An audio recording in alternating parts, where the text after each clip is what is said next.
Hello dear aspirants. Political science optional free course के पहले lecture में आपका बहुत ही स्वागत है। जैसा कि मैंने इंट्रोडक्शन लेक्चर में पहले ही आपको बता दिया था कि ये लेक्चर बिल्कुल फ्री होने वाली है। आप इस पहले स्लाइड पे ही देख सकते हैं कि मैंने 1A जैसे कि सिलेबस में डिफाइंड है पॉलिटिकल थ्योरी, और आज का पहला वीडियो हमारा। ज़्यादा समय इस पे ना बर्बाद करते हुए हम अपने टॉपिक पे आज चलते हैं। ये मेरे बारे में थोड़ी सी डिटेल्स है, मैंने पहले भी लेक्चर्स में आपको बताया था। ये थोड़ी सी डिटेल है, बहुत इंपॉर्टेंट नहीं है। चलिए हम आज के अपने टॉपिक पे चलते हैं, जो कि है political theory. Political theory political theory एक बहुत ही ब्रॉड एस्पेक्ट है, और इवन कह लें तो पहला स्टेप है पॉलिटिकल साइंस को पढ़ने का और समझने का। तो पॉलिटिकल साइंस को समझने के लिए पॉलिटिकल थ्योरी को समझना क्यों बहुत जरूरी है? आखिर पॉलिटिकल होता क्या है, या फिर पॉलिटिकल ये शब्द आया कहां से है? तो बेसिकली अगर हम थोड़ा सा पीछे चले ना, ग्रीक के समय जब नए नए सिटीज बन रहे थे, लोग नए नए सोसाइटीज में आ रहे थे और लोग एक समाज की कल्पना कर रहे थे। जैसे सबसे पहले आपको पता है कि ह्यूमन की जब शुरुआत होती है तो ह्यूमन इंडिविजुअली रहता है। फिर बाद में उसको अपने सिक्योरिटी के लिए, फूड सिक्योरिटी के लिए, लाइवलीहुड के लिए, या बहुत सारे कॉन्जुगल राइट्स के लिए, बहुत सारी चीजों के लिए उसे लगा कि नहीं, एक समाज का निर्माण होना चाहिए। जैसा कि हीगल भी कहते हैं कि सबसे पहले अ, वो चीजें आई जिनमें जान नहीं थी, फिर उसके बाद से वो बायोटिक चीजें आती हैं, उसके बाद से फिर वो बायोटिक चीजों के बाद जानवर आते हैं, उसके बाद से ह्यूमंस आते हैं, फिर ह्यूमन से एक सोसाइटी का निर्माण होता है, फिर सोसाइटी और जुड़ते जाती हैं, लोग जुड़ते जुड़ते जाते हैं, सोसाइटीज का बड़ा रूप आता है जिसको स्टेट कहते हैं। तो उसी तरह से इसी इवोल्यूशन के थ्रू एक समाज की का निर्माण होता है, जैसा जिसे हम पॉलिस कहते हैं। पॉलिस मतलब ये ग्रीक टर्म है बेसिकली। इसका मतलब होता है सिटी या कम्युनिटी। सिटी या कम्युनिटी। सिटी क्यों? क्योंकि उस वक्त, जिस वक्त इसकी चर्चा होती थी ना, पॉलिटिकल की या पॉलिस की, उस वक्त ये नहीं पता था कि आज के सिटी की तरह उस वक्त सिटीज डिफाइन नहीं थी। सिटी मतलब होता था कि वो एक लोगों का समूह जो एक साथ आता है, अपने अपने अपने इंटरेस्ट के लिए और अपने अपनी जरूरतों के लिए एक साथ जब जुड़ता है, ताकि अपना भला कर सके और अपनी जिंदगी को अच्छा बना सके। तो बेसिकली देखें तो सिटी और कम्युनिटी में उस वक्त बहुत ही बड़ा अंतर नहीं था। जैसा कि आज की सिटी, जैसे आज सिटी के रूप में हम कहते हैं दिल्ली, मुंबई, ये सब सिटीज हैं। बेसिकली इनका काम, जो पहले का काम था वो आज का काम है। ये एक तरह से एक समूह को जोड़ता है, ग्रुप को जोड़ता है। ये एक लाइवलीहुड प्रोवाइड करता है। जैसे क्यों माइग्रेशन होता है, रूरल टू अर्बन माइग्रेशन क्यों होता है? क्योंकि सबको पता है कि सिटी में एक कम्युनिटी मिलेगी, एक समाज मिलेगा, एक ऐसी फैसिलिटी मिलेगी जिससे उनके लाइवलीहुड में आसानी होगी, या उनको बेहतर फैसिलिटीज मिलेंगी। इसीलिए इसी तरह से ग्रीक्स ने भी पॉलिस कहा सिटी को, ताकि एक समूह की संरचना वो लोग बना सकें। मेरे हिसाब से आपको पॉलिस का मतलब या पॉलिटिकल का मतलब यहां बहुत हद तक क्लियर हो चुका होगा। वही पॉलिस जब पॉलिटिकल बनता है तो इसका मतलब हो जाता है मैनेजमेंट ऑफ द सिटी या मैनेजमेंट ऑफ द कम्युनिटी। अब वो जो सिटी है वो तो बन गया, जैसे एक एक ग्रुप आ गया आपके सामने। ठीक है, मानिए 10 लोगों का, 20 लोगों का एक ग्रुप है। वो ग्रुप तो हो गया, वो उसने पॉलिस का तो निर्माण कर दिया, सिटी का तो निर्माण कर दिया। लेकिन अब उस सिटीज के मैनेजमेंट की जरूरत होगी, नहीं तो क्योस हो जाएगा, एनार्की हो जाएगी पूरी तरह से। किसी को कुछ नहीं मिलेगा, और फाइट बहुत सारी चीजें हैं, स्टेट ऑफ नेचर वाली स्थिति हो जाएगी। तो एक मैनेजमेंट की जहां यहां जरूरत पड़ती है, उसी मैनेजमेंट को पॉलिटिक्स कहते हैं, द मैनेजमेंट ऑफ सिटी और the management of the community.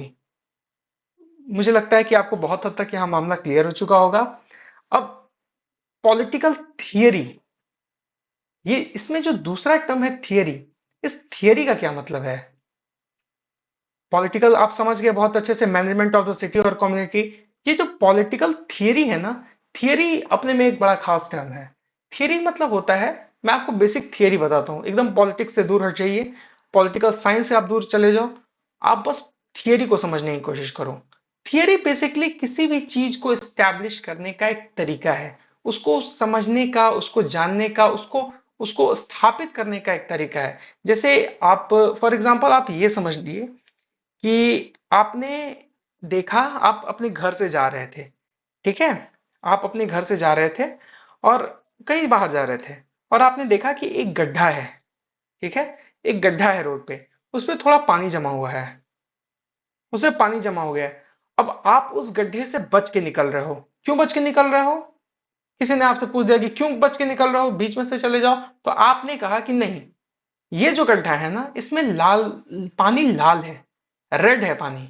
इसका मतलब इसमें सर्टेन टाइप ऑफ बैक्टीरिया है, इसमें किसी तरह की बैक्टीरिया है जो आपको पता नहीं, लेकिन वो हार्म कर सकती है। अब वो आदमी कहता है अरे यार बैक्टीरिया कहाँ से हो गया, अभी बारिश आई थी, पानी पानी जम गया है। आप कहते हो नहीं, बारिश के पानी में लाल रंग नहीं होता, बारिश का पानी सिंपल होगा, या तो साफ होगा, नहीं तो अगर धूल मिट्टी होगी, गंदगी होगी, या जिस रंग की गंदगी होगी वहां पे, मानो नाला है तो काला पड़ जाएगा, नहीं तो अगर मिट्टी होगी तो फिर मिट्टी के रंग का हो जाएगा। लेकिन लाल तो नहीं होता कहीं बारिश का पानी, हमने नहीं देखा है। अब आप क्या करते हो ना, अब आप इस बात को प्रूव करने के पीछे जाते हो। अब आप कहते हो कि नहीं, वो कहता है अरे यार इतना दिमाग क्यों लगा रहे हो, आप कहते हो नहीं, और आप इसके पीछे पड़ते हो। पीछे पड़ के क्या करोगे? सबसे पहले आप देखते हो, सबसे पहले आप ऑब्जर्व करते हो, ठीक है। पहला क्वेश्चन, पहले आपने ऑब्जर्व किया, ठीक है, आपने क्या ऑब्जर्व किया कि पानी लाल है। उसके बाद दूसरी चीज आप क्या करोगे, एक क्वेश्चन क्रिएट करोगे, ये जो पानी लाल है क्या किसी बैक्टीरिया की वजह से है, या फिर यूं ही पानी लाल है, बारिश का पानी लाल होता है। आपने एक हाइपोथेसिस क्रिएट कर ली, ठीक है। हाइपोथेसिस क्रिएट करने के बाद सबसे पहले आप पैटर्न ऑब्जर्व करोगे कि यहां जो पानी इकट्ठा हो रहा है वो कहां कहां से आ रहा है। कहीं नाली से आ रहा है, कहीं सड़क से आ रहा है, कोई गिरा जा रहा है, या घर लोग अपने कचड़े फेंक दे रहे हैं इधर, या लोग अपने पानी की टंकियां, जो पानी के टंकी जो भरते हैं उनके, वहां से पानी निकल रहा है और उनके यहाँ एल्गी जम गई थी उनके टंकियों में। आप 50 तरह की थ्योरीज को लगा, आप 50 तरह के दिमाग लगाते हैं, पैटर्न नोटिस करने की कोशिश करते हैं कि वहां पानी आखिर इकट्ठा हो कहां से रहा है। तब आपको पता चलता है कि अच्छा, पहला सोर्स है कि बारिश का पानी है, दूसरा सोर्स है कि लोग अपने घर के गंदे कचड़े यहाँ फेंक देते हैं जिससे पानी यहाँ पे इकट्ठा हो जाता है, और आपको इस तरह से चार पांच चीजें मिल जाती हैं। आपने हाइपोथेसिस क्रिएट की कि पानी लाल क्यों है, बैक्टीरिया के कारण है क्या। फिर दूसरा आपने पैटर्न नोटिस किया। फिर तीसरा आपने क्या किया, जब पैटर्न नोटिस किया तो उसके बारे में आपने ऑब्जर्वेशन किया। अब आप ऑब्जर्व कर रहे हो ध्यान से, क्या ऑब्जर्व कर रहे हो कि पानी का रंग लाल क्यों हो रहा है, यहां से जब पानी आ रहा है तो ये कितने समय में आ रहा है, मतलब अगर वहां पानी इकट्ठा हो रहा है तो कितने समय में पानी इकट्ठा हो रहा है, क्या एक दिन में पानी इकट्ठा हो जा रहा है, क्या साल भर लग रहे हैं पानी को इकट्ठा होने में, क्या जो इकट्ठा हुआ पानी वो रह रहा है, या फिर बारिश खत्म होने के बाद ही अचानक से पानी डिसअपियर हो जा रहा है। आपने एक ऑब्जर्वेशन और साइकिल को नोटिस किया, उसके बाद से आपने आपने जो नोटिस किया उसको लिख दिया, ठीक है, उसको लिख दिया आपने। आपने क्या लिखा कि मेरे ऑब्जर्वेशन से ये बारिश का पानी यहाँ इकट्ठा हो रहा है, और जैसे ही बारिश का पानी इकट्ठा होता है, 2 दिन होता है, यहाँ पे लोग कचरा फेंक देते हैं अपने घर का, उस कचड़े की वजह से, उस कचड़े को डिकम्पोज करने के लिए जो बैक्टीरिया बनते हैं, उस वो बैक्टीरिया की वजह से यहाँ का पानी लाल हो जा रहा है। और इस तरह से आपने इसको एक थियरी बना दी कि अगर कहीं पे भी कहीं पे भी बारिश का पानी हो, 2 दिन रह जाए और वहां पे लोग कचरा फेंक दें तो पानी लाल हो जाता है, तो तब तो ये साइंटिफिक हो गया। आप तो कहेंगे ना कि तब तो ये प्रूफ हो गया। नहीं, इसी वजह से इसको थियरी कहते हैं। क्यों? क्योंकि मैंने एक जगह को ऑब्जर्व किया, रीटेस्ट, टेस्ट और रीटेस्ट वैलिडिटी में मैं नहीं गया। मुझे नहीं पता कि क्या ये अगर दिल्ली में हो रहा है तो क्या ये मुंबई में हो सकता है, मुंबई के किसी गांव में हो सकता है, या फिर चेन्नई के किसी जगह पे हो सकता है। आपको, मुझे लगता है कि आपको यहां तक मामला समझ में आ गया होगा कि थियरी क्या होती है। तो इसी तरह से पॉलिटिकल टर्म्स को या पॉलिटिकल मुद्दों को जब हम स्टैब्लिश करने की कोशिश करते हैं, क्योंकि हमारे पास कोई साइंटिफिक मेथड नहीं है कि हम अपने पॉइंट को प्रूव कर सकें, जैसे उसके पास ये नहीं था। अगर इसी केस में देखें तो अगर वहां पे पानी लाल है तो वो एक टेस्ट लगा के ये कर सकता था कि हाँ उसमें क्या है, वो पानी लाल क्यों है, ये कर सकता था। एक मशीन लगा देता, उसे पता चल जाता। लेकिन फिर वो ये नहीं बता पाता, साइंस तो बस यही बता सकता है ना कि व्हाट इज, क्या है, वो बैक्टीरिया की वजह से है, कलर की वजह से है, या किस वजह से, लेकिन वो ये नहीं बता पाता कि ये क्यों हो रहा है। ठीक है, और उसके पीछे का कारण क्या है, इसी वजह से हम इसको थियरी कहते हैं। पॉलिटिकल साइंस में भी कई सारी चीजें होती हैं, जैसे कि जैसे कि डेमोक्रेसी, राइट्स, इक्वालिटी, लिबर्टी, जिसको हमको थ्योरी के फॉर्म में लाना पड़ता है, जिसका सिंपल आंसर यस नो नहीं होता है, जिसका सिंपल आंसर करेक्ट इनकरेक्ट नहीं होता, इसका आंसर राइट और रॉन्ग में होता है। अब ये राइट और रॉन्ग क्या है, यस नो क्या है, करेक्ट इनकरेक्ट क्या है। जब हम किसी चीज की वैलिडिटी पे बात करते हैं, जैसे मेरे हाथ में कितनी उंगलियां हैं, ठीक है, मैं कहूंगा 5 हैं, आप कहेंगे करेक्ट या राइट। मैं कहूंगा 10 हैं, तब कहेंगे हाँ दोनों हाथ मिला के कह रहा होगा, चलो करेक्ट है। मैं कहूंगा कि मेरे हाथ में 4 उंगलियां हैं, आप कहेंगे हो सकता है कि एक कट गई है या बचपन से ना हो या जेनेटिक कोई इशू हो। ये सारी चीजें आप कह सकते हैं, क्योंकि ये फैक्ट के बेसिस पे है। लेकिन कई चीजें फैक्ट के बेसिस पे नहीं है, जैसे मेरी एक उंगली नहीं है, मान के चलते हैं मेरी एक उंगली नहीं, मेरे हाथ में 4 ही उंगलियां हैं, ठीक है। अब इसका इम्पैक्ट जो मुझ पे पड़ा, अब मैं फॉर एग्जांपल मैं ग्लास नहीं उठा पा रहा क्योंकि मेरा अंगूठा ही नहीं है, मैं ग्लास नहीं उठा पा रहा, ठीक है। मैं आर्चरी नहीं कर पा रहा, मुझे बचपन से मन था कि मैं तीर चलाऊं, और मैं तीर नहीं चला पा रहा। आप समझने की कोशिश कर रहे हैं। तो ये जो डीप मुद्दे होते हैं, जैसे कि अब आप एग्जाम में बैठ रहे हैं, यूपीएससी के एग्जाम में जा रहे हैं प्रीलिम्स लिखने हैं, और आप लोग आराम से पेन पकड़ के जल्दी जल्दी जल्दी जल्दी अपना सारा ऑप्शन टिक कर ले रहे हैं, मैं नहीं कर पा रहा हूं, क्यों, मेरे पास अंगूठा नहीं है, मेरे मेरे राइट हैंड में अंगूठा नहीं, मुझे लेफ्ट से करना पड़ा है, मैं लेफ्ट हैंड से उतना मतलब उतना रेडी नहीं हूं, उतना एक्वांटेड नहीं हूं कि मैं जल्दी जल्दी कर पाऊं। तो मुझे थोड़ा ज्यादा टाइम चाहिए, मुझे थोड़ा ज्यादा टाइम चाहिए होगा। जो काम आप 2 घंटे में करेंगे मैं 3 घंटे में करूंगा। समझ रहे हैं आप लोग मैं क्या कह रहा हूं। यही राइट और रॉन्ग, यही राइट और रॉन्ग क्या बताता है, यही राइट और रॉन्ग को हम थ्योरी के थ्रू बताते हैं, क्योंकि इसका आंसर यस और नो में नहीं हो सकता। चलिए यहां तक अगर आपको बात समझ में आ गई हो, तो अब हम मामला आगे बढ़ाते हैं। अब पॉलिटिक्स में हम क्या पढ़ते हैं, जैसे इस चैप्टर में हम क्या पढ़ेंगे, इस पार्ट में हम क्या पढ़ेंगे। सबसे पहला पार्ट होगा पॉलिटिकल थ्योरी और फिलॉसफी, दूसरा पॉलिटिकल साइंस। पॉलिटिकल साइंस में बहुत थिंकर्स ऐसे हैं जो पॉलिटिकल स्टडीज को साइंस नहीं मानते, और बहुत इसको साइंस मानते हैं। इस डिबेट में हम घुसेंगे। बहुत लोगों ने आपसे कहा होगा कि चलो इस डिबेट में हम नहीं चलते हैं, लेकिन हमारा काम है इसी डिबेट में घुसना। हम देखेंगे, हम घुसेंगे इस डिबेट में, और हम जानने की कोशिश करेंगे कि डिबेट क्यों है, और हम एक साइड लेने की कोशिश करेंगे। लोग कहते हैं ना कि एकदम हॉलिस्टिकली होके सोचो, निष्पक्ष होके सोचो, मत सोचो कि किसी साइड को तुमको लेना है। लेकिन नहीं, मैं कह रहा हूं आप साइड लें। साइड लेंगे तो उस टॉपिक के बारे में आप सोचेंगे, साइड लेंगे, जैसे आपने माना कि नहीं पॉलिटिकल थ्योरी जो है ना एक फिलॉसफी है, ठीक है। फिलॉसफी का क्या मतलब होता है ये मैं आपको आगे भी बताऊंगा डिटेल में, बस यहां बता देता हूं एक चीज। पॉलिटिकल थियरी और फिलॉसफी का मतलब होता है व्हाट आउट टू बी, क्या होना चाहिए, ठीक है। जैसे मैंने अभी आपको एग्जांपल बताया अंगूठा वाला, यूपीएससी के। चलो मेरे पास एक अंगूठा नहीं है राइट में, और मैं लेफ्ट से उतना एक्वेंटेड नहीं हूं, मुझे उतना फास्ट नहीं हो पाता। तो आपको जो 2 घंटा मिल रहा है, तो साइंस तो कहेगा कि भाई अगर आप ह्यूमन है, आप ह्यूमन है, मतलब 4 लोग ह्यूमन है, ठीक है, और चारों यूपीएससी के एस्पिरेंट हैं, तो चारों को 2-2 घंटा दो यार, उसमें कोई डाउट ही नहीं है। यस एंड नो में आंसर होता है, क्या 2 घंटा मिलना चाहिए, हाँ होना चाहिए, साइंस ये कहती है। हमारा फिलोसफी ये नहीं कहता। हमारा फिलोसफी कहता है कि भाई उसका उसके पास उंगली नहीं है, वो कैसे कर पाएगा, अगर उसको एक्स्ट्रा टाइम नहीं दोगे, वो लेफ्ट हैंड से धीरे धीरे धीरे धीरे करेगा बेचारा अपना। तो यहां आउट टू बी पे बात हो रही है, क्या होना चाहिए, क्या होना चाहिए। तो होना ये चाहिए कि उस बेचारे को आधा घंटा, और मुझ बेचारे को आधा घंटा और मिलना चाहिए कि मैं धीरे धीरे अपना काम कर सकूं। ये उनके पॉलिटिकल फिलोसफी, पॉलिटिकल थ्योरी इसी को बताता है कि ये जस्टिस है। पॉलिटिकल थ्योरी इस चीज को राइट बताता है, साइंस कहता है नहीं, अरे 4 आदमी हो तो 4 आदमी को एक इक्वल टाइम मिलना चाहिए, यही साइंस आपको बताता है। तो यहां मैंने आपको बेसिक बताया है कि यहां हम पॉलिटिकल थ्योरी को 2 पार्ट में बांटेंगे इस पूरे चैप्टर को। पहला पॉलिटिकल थ्योरी या फिलोसफी, दूसरा पॉलिटिकल साइंस, ठीक है। अब इसी चीज को डिफाइन करते हुए, ठीक है, ये बताते हैं जॉर्ज कैटलिन। जॉर्ज कैटलिन क्या कहते हैं, आप ध्यान से सुनना, बहुत मजा आएगा और बहुत अच्छे से चीजें समझ में आएंगी। जैसे मैंने आपको क्लियरली बताया ना, साइंस कहता है व्हाट इज, क्या है, किस बारे में बात हो रही है। ये है या नहीं है, हाथ में 5 उंगलियां होती हैं या नहीं होती हैं। एक बेचारे के पास 5 उंगली नहीं है, उसके पास 4 ही उंगली है, ठीक है, तो क्या होना चाहिए उसके साथ। ये दोनों बिल्कुल डिफरेंट स्ट्रीम है। पॉलिटिकल साइंस कह रहा है कि हाँ 5 उंगली होती है, एक कह रहा है कि अगर नहीं है तो नहीं है, 4 ही है उसके पास। दूसरा कह रहा है क्या होना चाहिए। अब जॉर्ज कैटलिन कहते हैं कि इसको इस ढंग से मत देखो। जॉर्ज कैटलिन बहुत ही प्यारा सा इंटीग्रेशन इसमें देते हैं। और देखो क्या कहते हैं।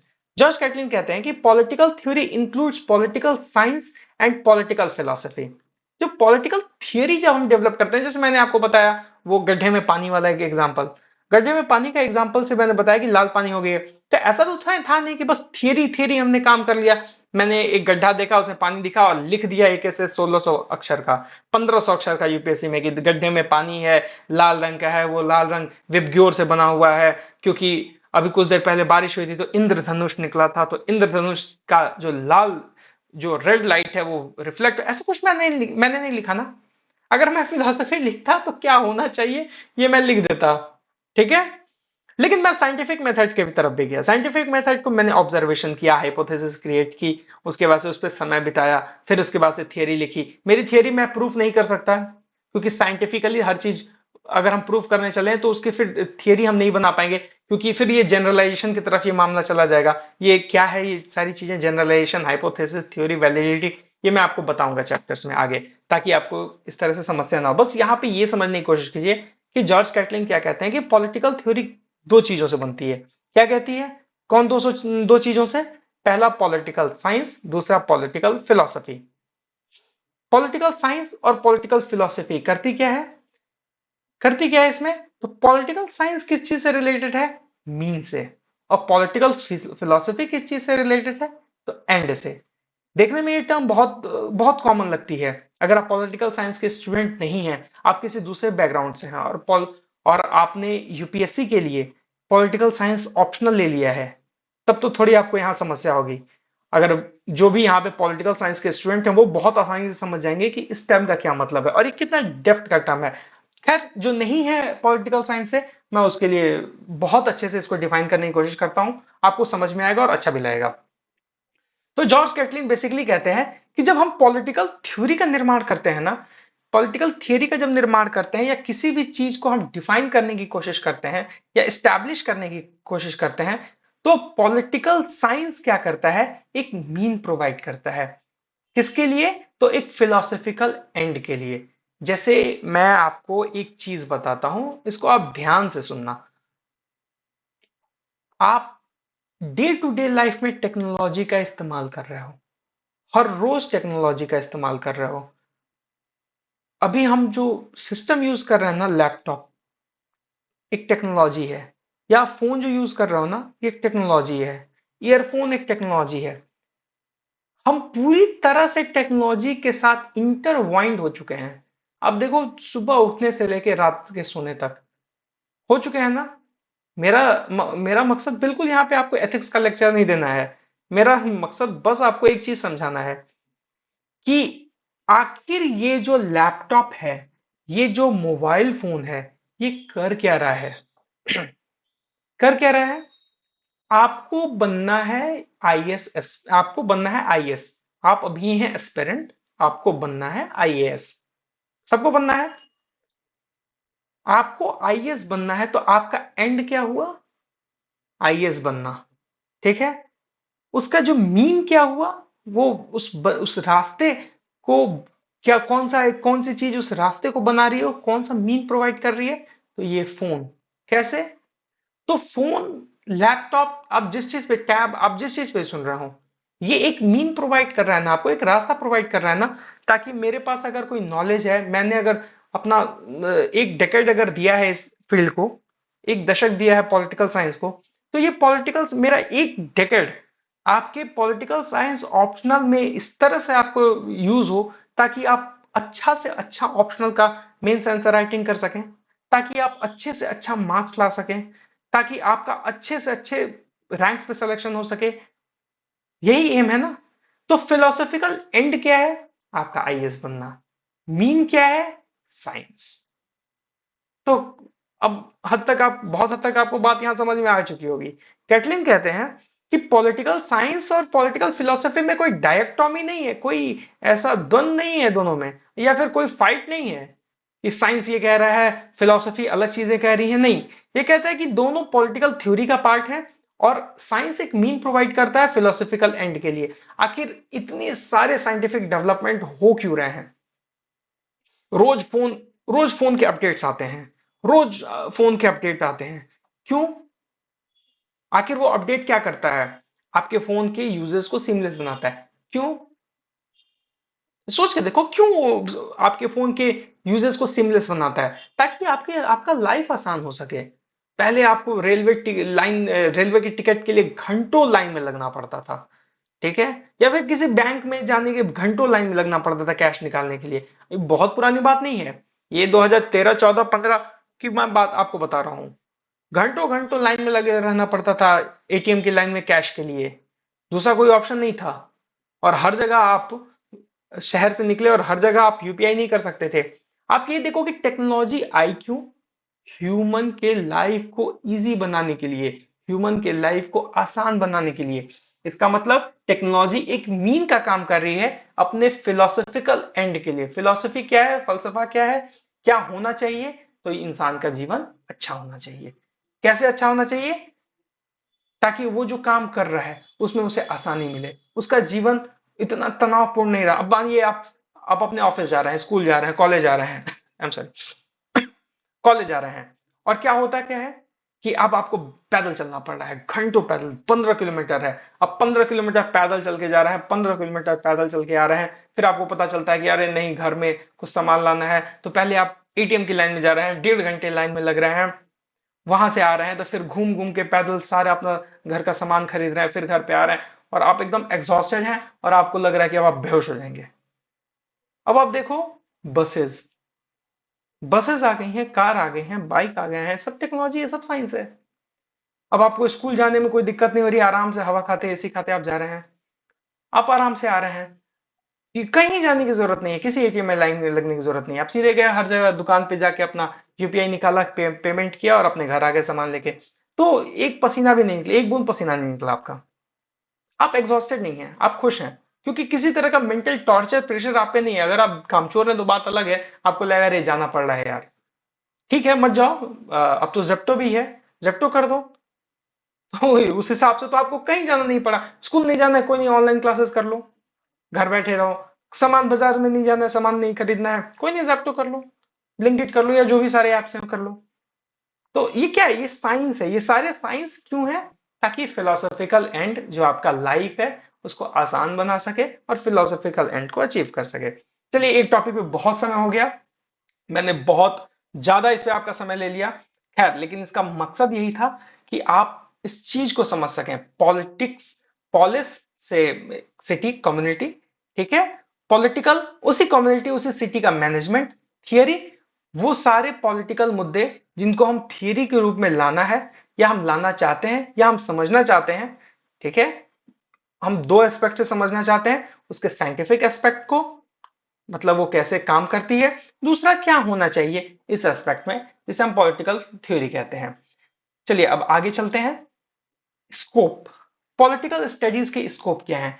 मैंने आपको बहुत ही डिटेल में बताया कि पॉलिटिकल स्टडीज में या पॉलिटिकल साइंस की स्टडीज में तीन पार्ट्स को हम डिटेल में कवर करते हैं: political theory, political science and political philosophy. मैं आपके लिए जल्दी जल्दी ये सारी चीजें पढ़ देता हूं क्योंकि मैंने बहुत लंबा लेक्चर आपको इसी पे दिया है।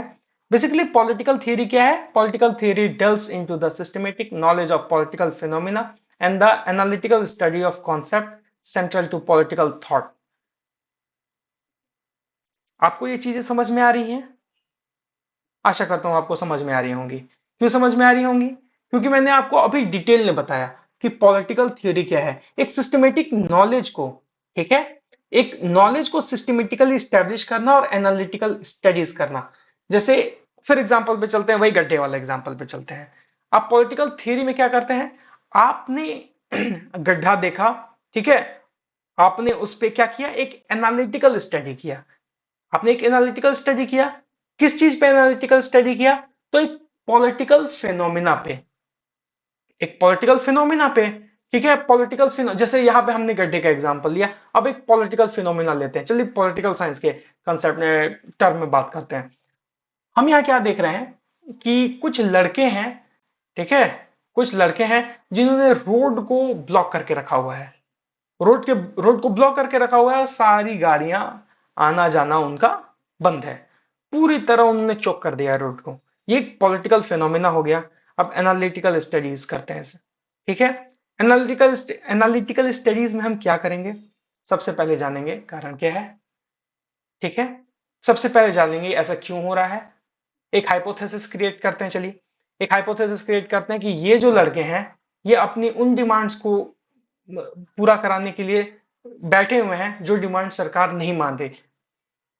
ये तो बहुत एक जनरल हो गया, लेकिन आप मानो कि चलिए मानते हैं कि वो स्कूल के बच्चे हैं और वो चाहते हैं कि स्कूल जो प्राइवेट स्कूल्स में जो हाई फी चार्जेस होती है ना उसको कम कराने के लिए ये एक डिमांड है। आपने हाइपोथेसिस क्रिएट किया कि स्टूडेंट की डिमांड्स बिल्कुल जेन्युइन है और वो जो कह रहे हैं बिल्कुल सही है। आप इस हाइपोथेसिस के साथ चलते हैं।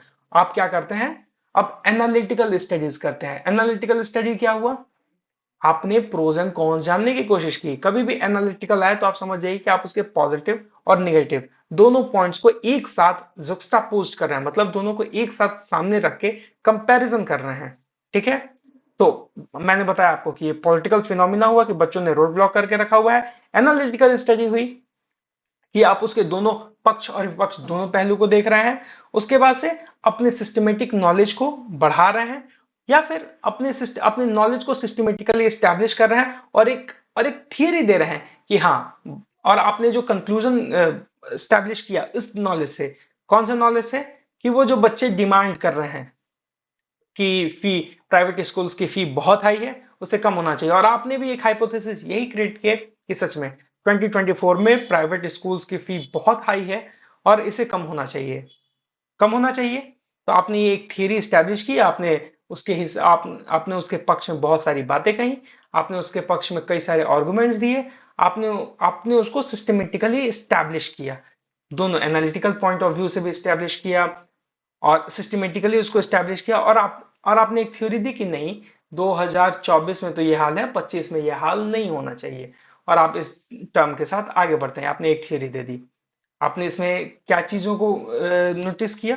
इसमें पॉलिटिकल फिनोमिना को नोटिस किया, आपने एनालिटिकल स्टडीज को नोटिस किया और नॉलेज को सिस्टमेटिकली स्टैब्लिश किया। अब political science basically political theory से अलग है। पॉलिटिकल थियरी किसी भी चीज को एक स्टैब्लिश रूप देना चाहता है। जैसे फॉर एग्जांपल मेरे पास एक यहाँ पे बॉटल है, बॉटल फुल ऑफ वाटर है। पॉलिटिकल थ्योरी क्या करेगा? इसी चीज को एस्टैब्लिश करने की कोशिश करेगा। इसमें 50 तरह के अपने दिमाग लगाएगा, एक हाइपोथेसिस क्रिएट कर देगा। उसके ऐसे बोलेगा कि हाँ ये बोतल है, इसके अंदर पानी है, पानी ठंडा है, फलान ढिमकाना, दुनिया भर की चीजें दे देगा। पॉलिटिकल साइंस ये नहीं करता। पॉलिटिकल साइंस कहता है कि हमें कोई थियरी स्टैब्लिश नहीं करनी है, दुनिया भर की थियरी के पीछे हम नहीं भागेंगे, ठीक है। ये होना चाहिए, वो होना चाहिए, ऐसे होना चाहिए, वैसे होना चाहिए, नहीं, जो है वो बताओ।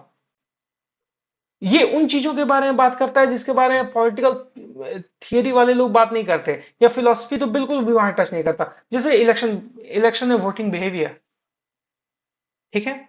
इलेक्शन में वोटिंग बिहेवियर, पॉलिटिकल बिहेवियर, कितने वोट पड़े, कितना टर्नआउट हुआ। जम्मू एंड कश्मीर में आर्टिकल 370 के हट जाने के बाद से कितने परसेंट वोट हुए? 62% वोट हुए। वहां वोट क्यों हुए? कौन से लोग थे जो वोट देने आए? पहले ये 2019 के पहले ये 32 to 40% ही क्यों रहता था? क्या यहाँ पॉपुलेशन बढ़ी है?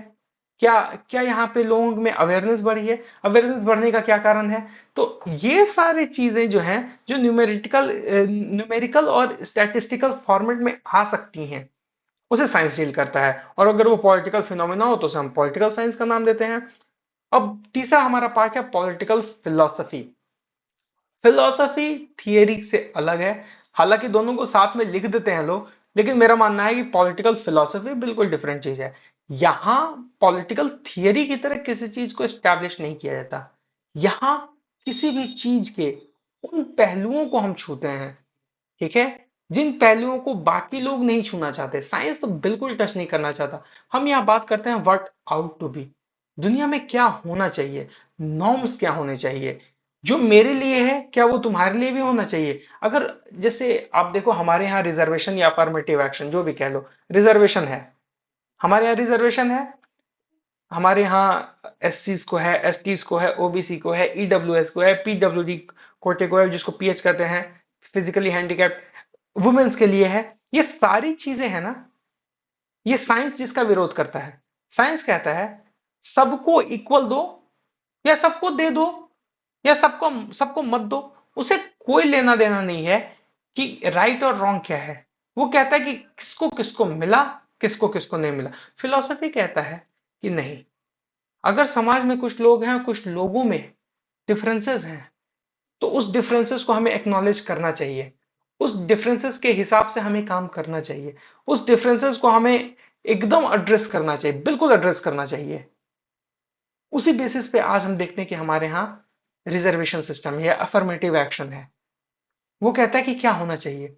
अगर समाज में अगर समाज में किसी समाज में किसी पे अत्याचार हुआ है, और अत्याचार हुआ है तो चलो उसको पुलिस देख लेगी या लॉ एंड ऑर्डर देख लेगा, लेकिन किसी में सिस्टमेटिकली अत्याचार होते आया है और उस अत्याचार की वजह से एट द एंड हुआ क्या, तो एट द एंड उस अत्याचार की वजह से हुआ इतना ही है कि वो अपने बेसिक नीड को पूरा नहीं कर पाया, अपने पढ़ाई को पूरा नहीं कर पाया, उस लेवल पे नहीं आ पा रहा है, अपने एजुकेशनल नीड्स को लेके, अपने फिजिकल नीड्स को लेके, अपने इकोनॉमिकल नीड्स को लेके उस जगह पे नहीं आ पा रहा जहां उसे आ जाना चाहिए था।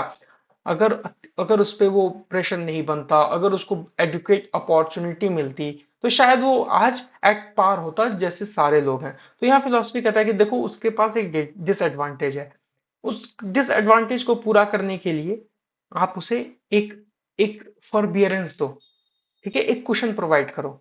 जैसे आप और अच्छे से समझने की कोशिश करो पॉलिटिकल फिलोसफी, क्योंकि कई बार यूपीएससी में पॉलिटिकल फिलोसफी पे कई डायरेक्ट क्वेश्चन आ जाता है और लास्ट मोमेंट पे हमें समझ नहीं आता, तो हम बेसिकली पॉलिटिकल फिलोसफी के क्वेश्चंस पढ़ते हैं, पॉलिटिकल फिलोसफी का इंट्रोडक्शन डालते हैं और पॉलिटिकल थ्योरी और पॉलिटिकल साइंस पूरी तरह से भर के हम चले आते हैं। ये गलती हम यहाँ नहीं करनी। पॉलिटिकल फिलोसफी को इस तरह से समझना है, फिलोसफिकल पार्ट को इसके, कि हमसे गलती ना हो, और कभी भी हम सो के भी उठे ना, तो आराम से हम वो सारे पॉइंट्स को पॉइंट वाइज लिख सकें जो पॉलिटिकल फिलोसफी का पार्ट है। जैसे कि यहाँ देखो आप पॉलिटिकल ही मुद्दे पे देखते हैं, ठीक है, आप जनरल मुद्दा नहीं लेते हैं। एक एक लड़की है, ठीक है, अभी अभी उसने अभी अभी उसने ग्रेजुएशन पास किया है, या फिर 18 साल की हुई है मानती, एक लड़की है, गांव की है, ठीक है, बहुत एजुकेटेड फैमिली की नहीं है, किसी गांव में उसका घर है, वो अभी भी शहर आई है, और उसने अपना ग्रेजुएशन कंप्लीट करके वो बाहर निकली ही है बस, ठीक है, एक वो लड़की है। दूसरे कुछ कॉर्पोरेट लेयर्स हैं, ठीक है, बिग कॉर्पोरेट लेयर्स, कुछ बिग गन्स हैं, ठीक है, इन्फ्लुएंशियल पीपल हैं, कुछ मेरे आपके जैसे यूपीएससी एस्पिरेंट्स हैं जो तैयारी कर रहे हैं, ठीक है, दुनिया भर का नॉलेज अपने अंदर लेके चल रहे हैं। ऐसे ऐसे लोग हैं, ठीक है। और अब क्या हो रहा है, यहाँ वोट देने की बात हो रही है, यहाँ वोट देने की बात हो रही है। वो लड़की अभी उसका नया नया वोटर आईडी कार्ड बनाई है, अब उसको लोग इन्फ्लुएंस करने की कोशिश कर रहे हैं अपनी तरफ। उसने ना समाज देखा है, ना उसने कॉर्पोरेट वर्ल्ड देखा है, ना उसने अभी दुनिया की उन उन चीजों को देखा है जो दुनिया में एक विकेडनेस होता है ना, उसने नहीं देखा। फिलॉसफी क्या कहती है, फिलॉसफी ये कहती है कि देश में कानून बनाइए, देश में कुछ ऐसे कानून बनाइए कि उस लड़की पे कोई प्रेशर ना डाल सके। देश में ऐसे कानून बनाइए कि वो लड़की खुद से समझे, खुद से समझे कि किसको वोट देना है, किसको नहीं देना है। मानो वो लड़की अपने कॉलेज से निकली, आज उसको पता है कि हाँ आज उसको वोट देने जाना है, और पता चले कि कोई बिग गन आया, कोई ताकतवर आया, उसका हाथ पकड़ा, कहा कि चलो मेरे साथ, और लेके गया और जबरदस्ती उसको अपने कैंडिडेट के नाम के आगे ईवीएम दबा दिया। क्या ये क्या ये जस्टिस है? क्या ये जस्टिस है? बिल्कुल नहीं, बिल्कुल जस्टिस नहीं है। मैं इस टॉपिक को इस वजह से आपके पास लेके आ रहा हूं ताकि आप एक पिक्चर इमेजिन कर सकें कि मुझे और आपको ये कोई नहीं करा सकता। हालांकि हम पे प्रेशर बना सकता है कि आपको गन आपके सर पे रख के ऐसा प्रेशर बना सकता है, लेकिन पॉलिटिकल सिचुएशन वैसी नहीं है अभी हमारे यहाँ, या फिर लॉ एंड ऑर्डर इतना भी खराब नहीं है कि हमारे सर पे कोई गन रख के हमसे ऐसा ये काम करा दे। लेकिन उस लड़की को इन्फ्लुएंस कर सकते हैं, डरा सकते हैं, क्योंकि उसको अपने राइट्स के बारे में नहीं पता। हमें अब पता है, हम लोग को, सब लोगों को पता है, हम जितने यूपीएससी के एस्पिरेंट हैं, हम सबको पता है कि क्या हो रहा है। अगर हमारे साथ कोई ऐसा करने की कोशिश करेगा, हम नेक्स्ट काम कर रहे होंगे 100 डायल कर रहे होंगे, या फिर बगल वाले थाने को बता रहे होंगे और उनको अरेस्ट करा रहे होंगे। उनको भी पता है कि इनको पता है, तो वो हमारे साथ ऐसा नहीं करेंगे। लेकिन वो एक नाइव है, वो एक बेचारी लड़की, उसको कुछ नहीं पता है। तो यहाँ पॉलिटिकल फिलॉसफी कहती है कि आप लॉ बनाइए, उस लड़की को सेफगार्ड कीजिए, और ये काम बस आपका ही है। वही सेफगार्ड मुझे नहीं मिली है। ठीक है, मैं जब जा रहा हूं तो पुलिस मेरे साथ स्कॉट नहीं कर रही है। क्यों नहीं स्कॉट कर रही है? क्योंकि उनको पता है कि अरे ये शहर का है, ये जानता है, इसकी इसको जरूरत नहीं। लेकिन उस बेचारी को जरूरत है, उस बेचारी को जरूरत है ये समझने की, उस बेचारी को जरूरत है लोगों से प्रोटेक्शन की। होपफुली आप इस बात को समझ पा रहे होंगे कि पॉलिटिकल फिलॉसफी को मैं किधर लेके जा रहा हूं, या पॉलिटिकल फिलॉसफी क्या एक्चुअली में क्या कहना चाहती है। ये एक्चुअली में ये कहना चाहती है कि जिसको जो जरूरत है उसको वो दीजिए, ठीक है, या उनकी जरूरतों का ख्याल रखिए, या क्या होना चाहिए। ये एक लार्जर पिक्चर के बारे में बात करता है। चलिए, इस टॉपिक पे भी हमने बहुत अच्छा खासा समय दे दिया। अब आगे के टॉपिक को समझते हैं। यही यही वो चीज है जिसको मैं बहुत देर से आपको समझाने की कोशिश कर रहा हूं। चलिए, कोई नहीं, यहाँ पे हम थोड़ा सिस्टमेटिकली समझ लेते हैं, पॉलिटिकल थियरी को समझते हैं अच्छे से। ठीक है, पॉलिटिकल थियरी क्या कहती है, ठीक है, इसके अंडरस्टैंडिंग पार्ट को हम समझते हैं। प्रॉब्लम, सबसे पहले पॉलिटिकल थियरी क्या कहती है, एक प्रॉब्लम को आइडेंटिफाई करो। ठीक है, प्रॉब्लम को आइडेंटिफाई करना है। यहाँ पे मैं एक एक एग्जांपल ले लेता हूँ ताकि आपको जल्दी से समझ में आए और ज्यादा से ज्यादा समझ में आ सके। हालांकि मैंने बहुत देर, पिछले 10-15 मिनट से मैं यही समझा रहा हूँ आपको, पॉलिटिकल थियरी बार बार बार बार बार बार। लेकिन यहाँ पे एक सिस्टमेटिकली, यहाँ पे आपको ग्राफिकली दिख भी रहा होगा और सिस्टमेटिकली आप समझ पा रहे होंगे। जैसे देखिए, यहाँ कितने बूढ़े बूढ़े, सारे बूढ़े लोग बैठे हुए हैं, ये भी समझने की ही कोशिश कर रहे हैं कि पॉलिटिकल थियरी आखिर कैसे काम करती है, या पॉलिटिकल थियरी में हम क्या समझने की कोशिश करते हैं। देखिए, इतने बड़े हो गए हैं, बूढ़े हो गए हैं सारे लोग, लेकिन फिर भी यहीं फंसे हुए हैं। तो इस उम्र तक हम लोगों को नहीं फंसना है इस टॉपिक पे। हम लोगों को आज 15 मिनट में, 20 मिनट में इस टॉपिक को खत्म कर लेना है, इस उम्र तक जाना ही नहीं है। चलिए, जोक्स अपार्ट, पॉइंट पे आते हैं। प्रॉब्लम का आइडेंटिफिकेशन। अब यहां से मैं जो भी एग्जांपल लेने की कोशिश करूंगा कि सारे जो एग्जांपल्स हो ना, वो पॉलिटिक्स से ही रिलेटेड हो। सबसे पहले प्रॉब्लम का आइडेंटिफिकेशन करेंगे। एक एग्जांपल लेता हूं मैं, पॉलिटिकल एपैथी हो गई है, उदासीनता है। ठीक है, पॉलिटिकल उदासीनता मतलब जो नेता हैं, काम नहीं करना चाहते। ठीक है, ब्यूरोक्रेसी नेताओं के अगेंस्ट जाना नहीं चाहती। लोग इस भर भगवान भरोसे बैठे हैं कि छोड़ो, जो हो रहा है होने दो, हमारा क्या है, 4 दिन के लिए आए हैं, खाएंगे पिएंगे और मर जाएंगे। इस तरह की उदासीनता है। ठीक है, आपको दिख रहा है कि पॉलिटिकल एपैथी है, एकदम उदासीन पड़ा हुआ है सब, समाज में सारी उदासीनता है। अब आप क्या करते हैं, अब आप इस चीज को, फिनोमिना को ऑब्जर्व करते हैं। सबसे पहले आइडेंटिफाई किए कि पॉलिटिकल एपैथी है। दूसरा काम क्या करते हैं, आप लिटरेचर का रिव्यू करते हैं। अब आप लिटरेचर का रिव्यू मतलब दुनिया भर की किताबें निकालते हैं। ठीक है, दुनिया भर की किताबें निकालते हैं और देखते हैं, क्या अमेरिका में भी यही स्थिति है, क्या फ्रांस में भी यही है, क्या नाइजीरिया में भी यही स्थिति है, सोमालिया, त्रिनिदाद, क्या हर जगह यही स्थिति है। और आप लिटरेचर, दुनिया भर के लिटरेचर रिव्यू को करते हैं तो कहते हैं कि नहीं यार, वेस्टर्न यूरोप में तो बिल्कुल अलग सिचुएशन है, प्रोएक्टिव है, पार्टिसिपेटरी है। समझ रहे हैं आप मैं क्या कहने की कोशिश कर रहा हूं। यहां आपको क्या दिखता है कि नहीं, हमारी तरह नहीं, हमारे इंडिया की तरह नहीं, कि जहां पे एकदम उदासीनता भरी पड़ी है। वहां पे लोग एक्टिव हैं, लोग पॉलिटिक्स में पार्टिसिपेट कर रहे हैं। मानिए, यहां पे मैं एक एग्जांपल लेता हूं कि पार्टिसिपेटिव गवर्नेंस की बात करूं या पार्टिसिपेटिव डेमोक्रेसी की बात करूं। यहां इंडिया में लोग पार्टिसिपेटिव डेमोक्रेसी का मतलब बस एक चीज समझते हैं कि इस दिन जाके इस बूथ पे मुझे इलेक्शन में अपना वोट डाल देना है। बस पार्टिसिपेशन मतलब यही है, 5 साल में एक बार जाके अपना बटन दबा देना है, मेरा पॉलिटिकल ऑब्लिगेशन खत्म। ठीक है, लिटरेचर रिव्यू में हमने पढ़ा कि नहीं, यूरोप में ऐसा नहीं होता है। स्वीडन तो बिल्कुल, आई एम सॉरी, स्विट्जरलैंड तो बिल्कुल ऐसा नहीं करता। स्विट्जरलैंड क्या करता है, वहां तो डायरेक्ट डेमोक्रेसी है। होना भी चाहिए और होगा भी। रूसो वहीं के हैं आखिर, और रूसो ने ही डायरेक्ट डेमोक्रेसी और विल की बात की है, जनरल विल की बात की है। वो जनरल विल को बताते हैं कि हर व्यक्ति की सहमति जब होती है किसी चीज पे तो उसको डिसीजन बन जाना चाहिए। वो मानते हैं कि ह्यूमन रैशनल है, मोरल सैवेज है, नोबल सैवेज है, I am sorry, noble savage है। और वो जब कलेक्टिवली कुछ कहता है तो उसको हो जाना चाहिए वहां पे। तो वहां का सिचुएशन बिल्कुल अलग है, वहां पे लोग पार्टिसिपेट करते हैं, हमारे यहाँ नहीं करते। तो लिटरेचर रिव्यू में हमने क्या किया कि हमने देखा कि आखिर हमारे यहाँ क्या क्या कमी है।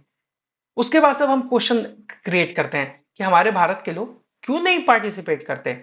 ठीक है, उसके लिए क्वेश्चन तैयार करते हैं।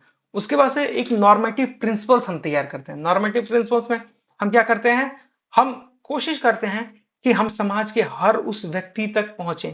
ठीक है, हर उस व्यक्ति तक हम पहुंच सके जो बता सके हम लोगों को, वो हम सबको बता सके क्या क्या कमी है, क्यों पार्टिसिपेट वो नहीं कर रहा, क्यों वो नहीं जा रहा अपने राइट्स के लिए, क्यों वो वोटिंग को ही अपना पॉलिटिकल राइट मानता है। आप मेरी बात समझ रहे हैं? बिल्कुल। उसके बाद से हम देखते हैं ये जो सारा पार्ट था ना, यहाँ जो मैंने आपको ये सारी चीजें बताई, ये अंडरस्टैंडिंग के पार्ट पे था।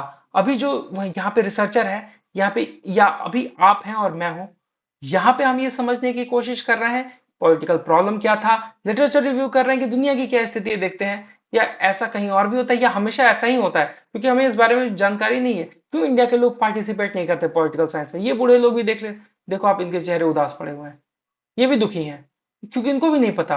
ये भी लिटरेचर रिव्यू की बात करें, ये सारी किताब देखिए मंगा के रखे इन लोगों ने, ये भी लिटरेचर रिव्यू करेंगे, देखेंगे दुनिया की क्या स्थिति है, उसके हिसाब से क्वेश्चन तैयार करेंगे। नॉर्मेटिव प्रिंसिपल्स के थ्रू वो दुनिया को कनेक्ट करने की कोशिश करेंगे। ये सब अभी प्लान चल रहा है अंडरस्टैंडिंग लेवल पे। यहाँ मेथड्स की बात होती है। यहाँ मेथड्स में क्या करेंगे, हम एक इंस्टीट्यूशनल मेथड को अपनाने की कोशिश करते हैं। इंस्टीट्यूशनल मेथड को अपनाने से क्या होगा, ताकि हम वन ऑन वन हर जगह पहुंच सकें, पहली चीज। दूसरी चीज, एक इंस्टीट्यूशन का निर्माण कर सकें।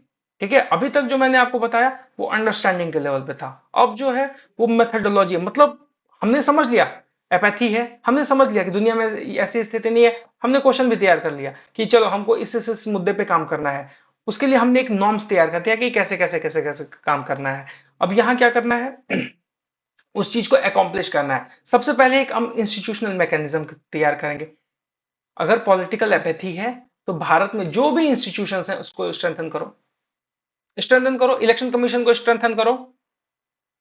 इलेक्शन कमीशन का मजबूत होना बहुत जरूरी है भारत में।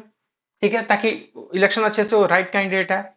जो भी मशीनरी काम कर रही है, डिस्ट्रिक्ट मजिस्ट्रेट वाली मशीनरी है, पुलिस सिस्टम वाली मशीनरी है, जल बोर्ड वाली मशीनरी है, पॉल्यूशन वाली मशीनरी है, हर मशीनरी को टाइट करने का की एक व्यवस्था करो। ठीक है, ताकि इस तरह की एपैथी ना हो, ताकि एक नए रास्ते को हम देख सकें। जो एग्जिस्टिंग सिस्टम है, अगर जरूरत पड़े तो उसको पूरी तरह बदल दो, अगर जरूरत पड़े तो कॉन्स्टिट्यूशन में बदलाव कर दो। ठीक है, तो एक इंस्टीट्यूशनल लेवल पे हमने ये काम कर दिया। एक इंस्टीट्यूशन को हमने या तो रिवैम्प कर दो, या तो फिर पूरी तरह उसको डिस्कार्ड करके नए सिस्टम को लाओ, लेकिन बस कुछ भी करो, ये सिस्टम नहीं चलेगा। ठीक है, इंस्टीट्यूशनल मैकेनिज्म पे काम करना होगा। दूसरा, एंटिसिपेट करो कि अगर आप इस तरह की चीजों को ला रहे हैं तो आर्गुमेंट क्या आ सकता है, क्या क्रिटिसिज्म आप पे आ सकता है। ठीक है, इसका मतलब अगर आपने पढ़ा कि पॉलिटिकल एपैथी है, आपने लिटरेचर रिव्यू किया, क्वेश्चन तैयार किया, आपने चीजों को समझने की कोशिश की, नॉर्म्स तैयार किए, अब आप इतनी सारी चीजें मशीन एक ही बार आप कह रहे हो कि पूरा इलेक्शन कमीशन हटा दो अगर खराब है, कैग हटा दो, controller and auditor general of India को हटाओ, जरूरत पड़े तो एजीआई को भी हटा दो, अटॉर्नी जनरल ऑफ इंडिया को भी हटा दो, मतलब जो जो करना है कर दो। आप इतने बड़े बड़े कड़े कड़े मेजर्स ले रहे हो इंडिया में, ये हालांकि ये पॉसिबल नहीं है, लेकिन आप सोच रहे हो अपने, आप अपने दिमाग में चीजें इसको चला रहे हो, या फिर आप कहीं इसको राइट कर रहे हो, तो आपको एंटिसिपेट करना पड़ेगा कि यार मैं अगर एक ही बार controller auditor general of India को मैं हटाने की बात कर रहा हूँ, इलेक्शन कमीशन के इंस्टीट्यूशन को चेंज करने की बात कर रहा हूँ, और सुप्रीम कोर्ट में भी बदलाव की बात कर रहा हूँ, इवन पार्लियामेंट में भी बदलाव करने की बात कर रहा हूँ, तो क्या क्रिटिसिज्म आएगा? बिल्कुल आएगा, और बहुत तगड़ा क्रिटिसिज्म आएगा। अब मैं क्या कर रहा हूं, मैंने पहले ही उन सारे क्रिटिसिज्म को, आपने फिल्मों में देखा है ना कि हीरो हमेशा ही विलन से एक एक कदम आगे रहता है, दो कदम आगे रहता है, ये कितना इसको ड्रामेटिक रूप में दिखाते हैं, उसी तरह से यही है। आपको क्रिटिसिज्म क्या क्या आ सकता है पहले से ही एंटिसिपेट करके रखना है। क्यों? ताकि आप काउंटर आर्गुमेंट अपना रेडी रखें। काउंटर आर्गुमेंट कैसे करोगे? आप बताओगे कि मैं क्यों चाहता हूं कि कैग में चेंजेस हो, क्योंकि कैग जो है वो बस भारत का मुनीम बन के रह गया है। कैग का काम है कंट्रोलर कंट्रोल करना और ऑडिटर जनरल ऑफ इंडिया। यहाँ पे क्या है, वो सिर्फ ऑडिटर जनरल बन के रह गया बेचारा। वो पोजीशन को का काम कभी कंट्रोलर का रहा ही नहीं भारत में। उसका कोई कंट्रोलिंग का राइट ही नहीं है। इवन उसका काम है बस ऑडिट करके दे देना। अगर ऑडिट में उसको कुछ गलती मिलती भी है तो वो कुछ नहीं कर सकता, क्योंकि उसके पास कोई राइट नहीं है, कोई उसके प्यूनिटिव राइट ही नहीं है उसके पास। वो मैक्सिमम क्या कर सकता है, प्रेसिडेंट को दे सकता है, प्रेसिडेंट उसका पार्लियामेंट में दे सकते हैं, पार्लियामेंट डिसाइड करेगा कि करना है। पीएससी जो है पब्लिक अकाउंट कमेटी, वो देखेगी करना है कि नहीं करना। 90% टाइम नहीं ही करना होता है। और अगर मानिए पीएससी ने, पब्लिक अकाउंट कमेटी ने कुछ खोज भी लिया कि करना है, अगर वो चाहती भी है करना, तो वो क्या करेगी? वो डे टू डे मामलों में पार्लियामेंट के इंटरफेयर नहीं कर सकती। वो सिर्फ एडवाइस दे सकती है। और आपको लगता है कि जो गवर्नमेंट वहां पे करंटली वर्किंग है, करंटली फंक्शनिंग है, वो कैग के काम को देख रही है, वो इस चीज को बदलना बदलना चाहेगी। क्योंकि अगर उसको बदलना होता तो वो फर्स्ट प्लेस में अमेंडमेंट लाके उसके उसके रूल में चेंजेस लाते ना। तो इसी वजह से मैंने आपसे कहा कि काउंटर आर्गुमेंट रेडी रखो और एविडेंसेस के साथ रखो। एक एविडेंस रखो ताकि काउंटर आर्गुमेंट में आप थ्योरी जनरेट कर रहे हो। आप थियरी जनरेट कर रहे हो, इसलिए काउंटर आर्गुमेंट रखना है। अब थियरी के साथ आपको ग्राउंड थियरी इंपेरिकल एविडेंस को भी अपने साथ रखना होगा। सारे इंपेरिकल एविडेंस, जितना एविडेंस आप खोज सकें जो साइंटिफिकली प्रूव्ड हो। अब ऐसा नहीं कि आपने कुछ प्रूफ, आपने कुछ खोज लिया, वो साइंटिफिकली कभी प्रूव ही ना हो पाए। अब आप कह रहे हो कि controller auditor general of India हफ्ते में मात्र 6 दिन काम करते हैं, 6 घंटे काम करता है। अब वो दिखाएं कि अरे बेचारे 9 बजे सुबह को आते हैं, 6 बजे शाम को जाते हैं, तो छह छह घंटे से ज्यादा तो एक ही दिन में वो आदमी काम कर रहा है। और आपने क्या किया? आप भी गलत नहीं हो, क्योंकि आपने फ्राइडे को देखा है एक दिन कि वो 6 घंटे बस ऑफिस में थे, और उसके पहले आपने देखा ही नहीं। या फिर उसके पहले आपने हफ्ते भर नोटिस किया और देखा कि सिर्फ और सिर्फ फ्राइडे को वो आदमी आया, वो पर्सन आए और फ्राइडे को 6 घंटे काम करके चले गए। तो आपने एक एक ऑब्जर्वेशन कर लिया, एक आपने रिसर्च कर ली कि बस हफ्ते में 6 दिन ये काम करते हैं। जबकि पता क्या चला बाद में कि वो 5 दिन छुट्टी पे थे, Monday to Friday, Monday Tuesday Wednesday और थर्सडे। 5वें दिन आए, 6 घंटे के लिए आए, फिर वो चले गए। तो इस तरह का एविडेंस नहीं होना चाहिए, इंपेरिकल एविडेंस होना चाहिए। आपको पता होना, अगर कोई छुट्टी पे है तो आपको पता होना चाहिए कि छुट्टी पे है, तो फिर आप अगले हफ्ते ऑब्जर्व करो। तो इस तरह के डेटास को आपको रेडी रखना पड़ेगा। फिर प्रेजेंटेशन ऑफ थ्योरी। अगर आप जो थ्योरी प्रेजेंट कर रहे हो, तो आपको आपके दिमाग में होना चाहिए कि हमारे आर्ग्यूमेंट्स क्या हैं। जैसे रॉल्स, रॉल्स ने जो अपनी थ्योरी रखी, लेक्सिकल ऑर्डर की बात की है। मैं आपको अच्छे से बताऊंगा कि रॉल्स का लेक्सिकल ऑर्डर क्या है। ठीक है? उसमें सबसे पहले वो लिबर्टी, इक्वालिटी, फिर डिफरेंस प्रिंसिपल को देते हैं। तो वो जब थ्योरी करते हैं ना, वो जब थ्योरी बनाते हैं या थ्योरी की कल्पना करते हैं, तो उसमें आर्गुमेंट्स, ठीक है, उसको प्रेजेंटेशन, वो उनका सबसे इंपॉर्टेंट पार्ट होता है। क्योंकि कोई भी थ्योरी स्टैब्लिश नहीं हो सकती अगर वो वेगली इंटरप्रेटेड हो या फिर वो लोगों को समझ में ही ना आए तो। और अंतिम में एक होता है कंक्लूजन। क्या कंक्लूड करना है कि हाँ, आप इस थ्योरी को क्यों लाना चाहते हैं, आपके थॉट क्या है, इसका सिग्निफिकेंस क्या होगा, क्या बदलाव होगा, ये सब चीजें आप समझ सकते हैं। तो कंक्लूजन में बेसिकली हम वो सारे पार्ट्स को कंसाइजली रिप्रेजेंट कर देते हैं। होपफुली आप पॉलिटिकल थ्योरी को अच्छे से समझ गए होंगे, अंडरस्टैंडिंग हो उसके मेथड को। हालांकि आपको लग रहा होगा कि ये मैं किस डायरेक्शन में आपको ले जा रहा हूँ। ये तो पॉलिटिकल साइंस के का क्लास था और मैं आपको साइंटिफिक थ्योरी, हाइपोथेसिस यही समझाने में लगा हूँ। आपको ये चीजें समझनी होंगी, क्योंकि ओवर द इयर्स आप अगर क्वेश्चन को एनालाइज करें तो वो सिर्फ नॉर्मेटिव आंसर्स नहीं खोजते, वो एक्चुअल आंसर्स खोजते हैं विथ रियल लाइफ एग्जांपल। तो मैंने आपको जितने एग्जांपल्स दिए ना रियल लाइफ, वो सारे एग्जांपल्स कोटेबल हैं। आप उनको कोट करने की कोशिश करो। मैंने भी कोशिश की आपको सिर्फ पॉलिटिकल, मेरे पास कई सारे एग्जांपल्स थे, लेकिन मैंने आपको सिर्फ पॉलिटिकल बाउंड्रीज में ही रखने की कोशिश की, पॉलिटिकल आउटलाइन देने की कोशिश की, ताकि आप पॉलिटिकल साइंस को पॉलिटिक्स के लेंस से ज्यादा अच्छे से समझ सको। चलिए अब हम अपने अगले टॉपिक पे चलते हैं, political science versus political philosophy. मैंने आपको बहुत चीजें इसमें समझा दी हैं और स्टार्टिंग में ही समझाती हैं, मैं बस थोड़ा थोड़ा आपको ये चीजें बता दूंगा। ठीक है? इसमें ज्यादा नहीं घुसूंगा। वो ईस्टर्न और हैकर क्या कह रहे हैं मैं ये आपको समझा देता हूं, क्योंकि मैंने पहले ही आपको लंबा चौड़ा आपको पूरा डिटेल दिया है एक्सप्लेनेशन के साथ। पॉलिटिकल साइंस इंपेरिकल अप्रोचेस पे बात करता है। बेसिकली डेफिनेशन आप देख लो, इसमें कुछ खास है नहीं। स्ट्रक्चर, प्रोसेस, बिहेवियर, इन सब चीजों को वो हाईलाइट करता है और उन्हीं सब चीजों पे काम करता है। जैसे आप देख रहे हो यहाँ कुछ साइंटिस्ट हैं अपने लैब में काम कर रहे हैं, बिल्कुल ये साइंटिस्ट पॉलिटिकल साइंटिस्ट भी हैं। अब इसी में होता है ना, कुछ लोगों को हम कहते हैं पॉलिटिकल फिलोसोफर्स या फिलोसोफर, और कुछ लोगों को हम कहते हैं पॉलिटिकल साइंटिस्ट। तो पॉलिटिकल साइंटिस्ट क्या होते हैं, वो क्या काम कर रहे होते हैं, वो रिसर्च कर रहे होते हैं, कंपैरेटिव रिसर्च, एक देश का दूसरे देश के साथ, एक देश के इंस्टीट्यूशन का, जैसे हमारे कॉन्स्टिट्यूशन का अमेरिकन कॉन्स्टिट्यूशन के साथ केस स्टडी कर रहे होते हैं कि हमारे यहाँ अगर कोई रायोट होता है, ठीक है, हमारे यहाँ कोई रायोट होता है, तो वो रायट को किस तरह से डील किया जाता है। क्या पुलिस काम करती है, क्या लोगों में इतनी अवेयरनेस है कि नहीं, जैसे ही होता है लोग अपने आप को कंट्रोल करते हैं और रायट शांत हो जाता है।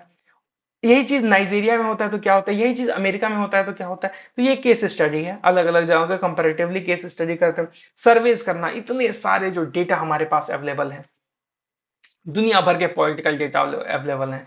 जैसे कल को हमें पता चलता है कि एक ऐसा गांव था जहां पे पहले 4 वोटर्स थे 1961 में, अब 2024 में वहां पे 4 लाख वोटर्स आ गए हैं।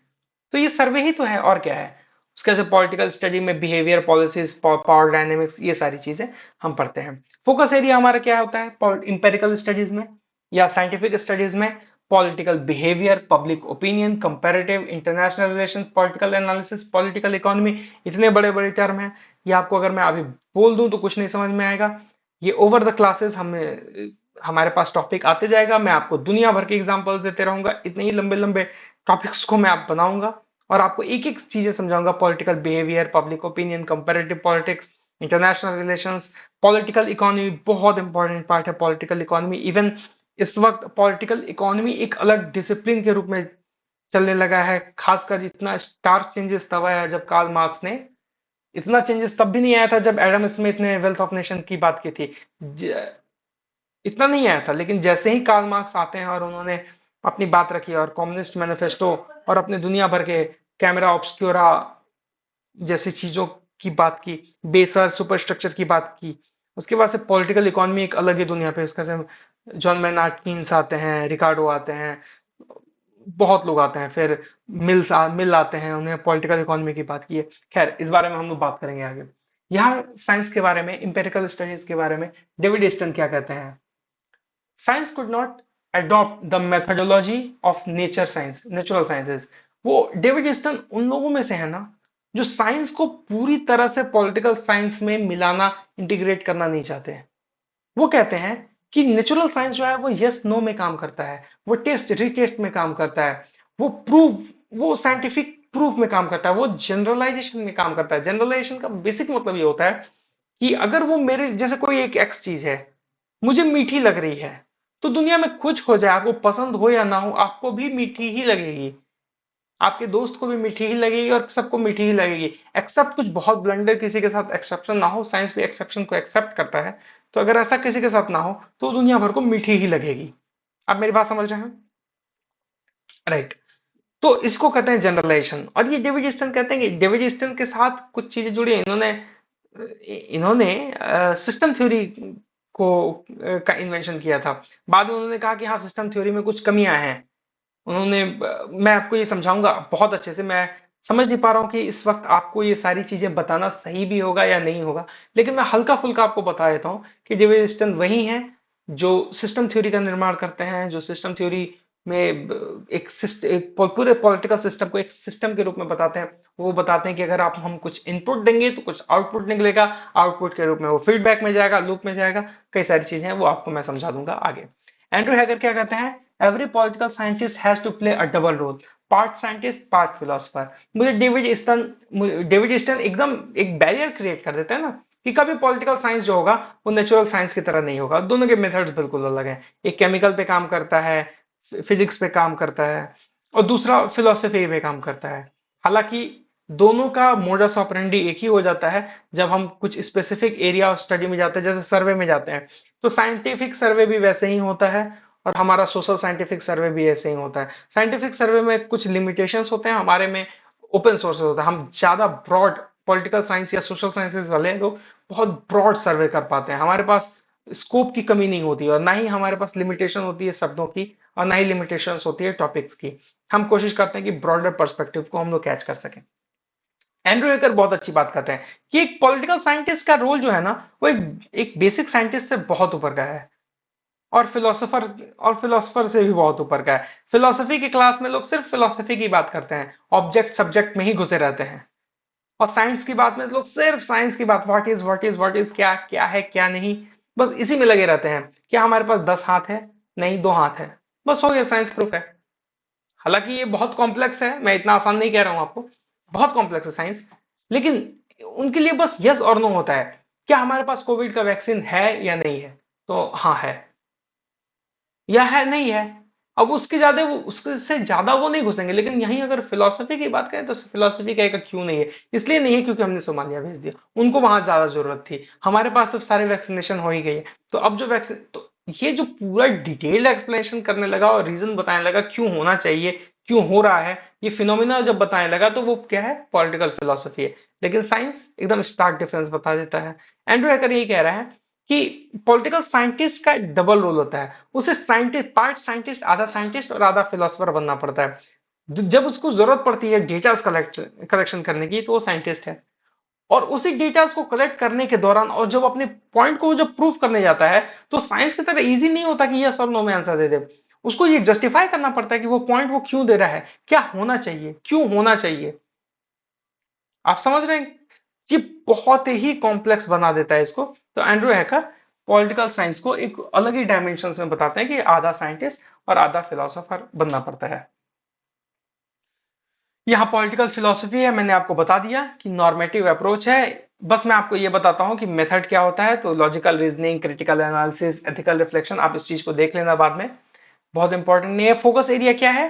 तो justice, democracy, right, freedom, equality, ये सारे जो है ना, ये कहीं भी न्यूमेरिकल, जैसे मैं कहूंगी आपके साथ जस्टिस हुआ है कि नहीं हुआ है।